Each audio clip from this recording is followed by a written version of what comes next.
Hi everyone, my name is Miguel Neves and I am the editor-in-chief of EventMB, and I'd like to take a few moments to give you a recap of what we've been doing this week at EventMB. It's been a pretty busy week, so lots to get through. First of all, I wanted to mention that we've just launched, this Wednesday we launched the EventTech Innovation Summit. That is the next large virtual event that we're doing, a 3-hour event with many really amazing speakers that we're going to be talking to. I'm going to go into a little bit more detail over the next few weeks of all the amazing people that are joining us. But this is an innovation summit. It is an event completely focused on what's hot, what's next, what's great about event technology and innovation in general in the event tech sector. We've got people like Ali joining us, Ali Magyar from Hub joining us, Brent Perudi, James Morgan, we've got Ashanti Bentel-Du, we've got Michelle Bruno, we've got Catherine Frankson, Sean Cheng, we've got Steve Yellen, we've got Xiaoying Q from Run the World, we've got Joe Schwinger from Meeting Play. We've got a lot of really smart people coming in and speaking to us about tech innovation and about really practical things around technology. So I hope you can join us for that. That is the first thing that we want to go through. And thank you to all our sponsors who make that event possible. Looking forward to that. To do register now, it is completely free for all participants. June 2nd, that is a Wednesday from 11 to 2 Eastern Time, 8 to 12 Pacific Time. And if you're over in Europe, it's going to be a little later in the day. I believe it's 5 to 8 o'clock in Central European Time, or 4 to 7 if you're in the UK. So it's going to be a 3-hour event that I hope will be really exciting.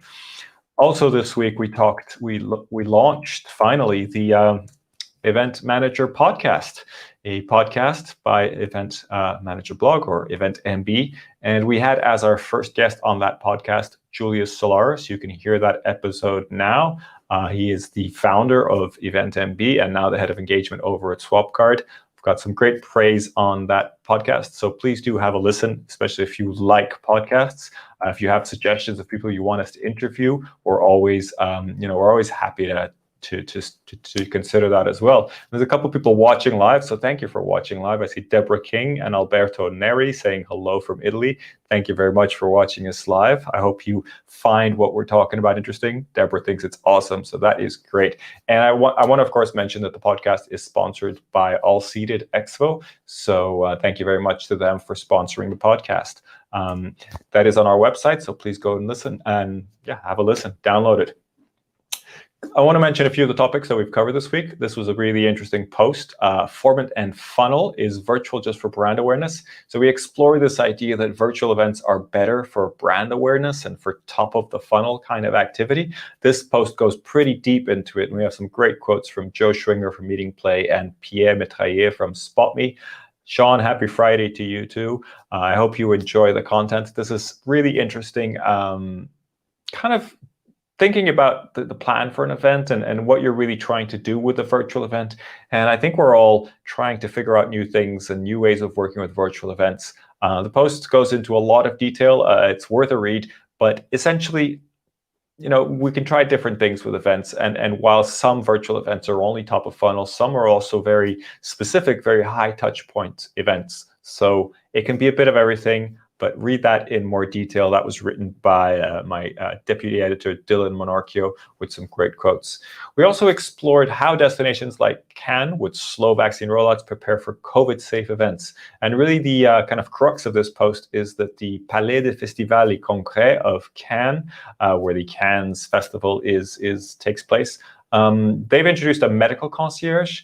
And we thought that was a really interesting kind of innovation in this hopefully departing the pandemic period where people are a little unsure traveling and safety around events. So medical concierge is something a little bit new to us. We haven't heard of other events bringing that in. And we really explored if that makes sense, if that's something that we think would make sense for other events and other venues to offer. So have a look at that. I think that'll be also quite interesting and very timely, of course.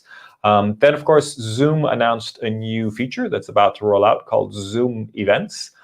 which offers things like a lobby feature if you're running events on Zoom, and a way for a brand or a company to have multiple events on Zoom and have one kind of area where you can find all their events. So a little bit more friendly towards business event organizers. The other feature that I think is quite interesting is they mentioned having some more advanced registration and ticketing features.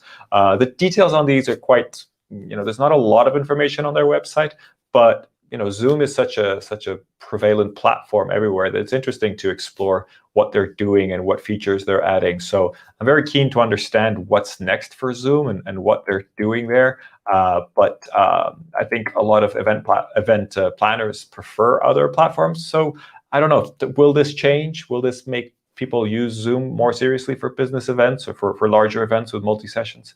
Time will tell, but it's definitely an interesting feature. And it does sound like Zoom is paying attention to what planners are looking for. And the last thing I want to mention is the State of the Industry report. This is a report, or a survey in this case, that we're doing every quarter now. We put out the results recently for Q1 of 2021. That's available on our website. And now we're asking you to help us get the state of the industry, do a temperature check on the industry for the second quarter of 2021. So as always, everything I've mentioned, the links are in the description of this post. This is number 6. Have a look. If you can help us gather some data, it shouldn't take you very long to do the survey. I think maybe 10 minutes at most. And it really help us get a picture of what's happening in the industry. And then we use that data, all our events. We take out statistics. We try to be as data focused as we can. So I really do appreciate when anybody can enter a survey and help us gather that kind of data.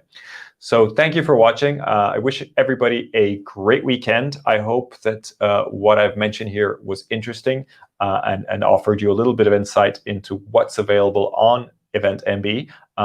There's a lot more, of course, a lot more reports and surveys and events that you can still register and watch on demand. But these are the new things that we're working on. And I thought I'd share those with you. So I wish everybody a safe and happy weekend, and hopefully see you again next Friday. If you have any questions on how we can improve these little recaps or any of the content that we have on EventMB, do not hesitate to contact us. We're always open to feedback. So thanks again, and all the best.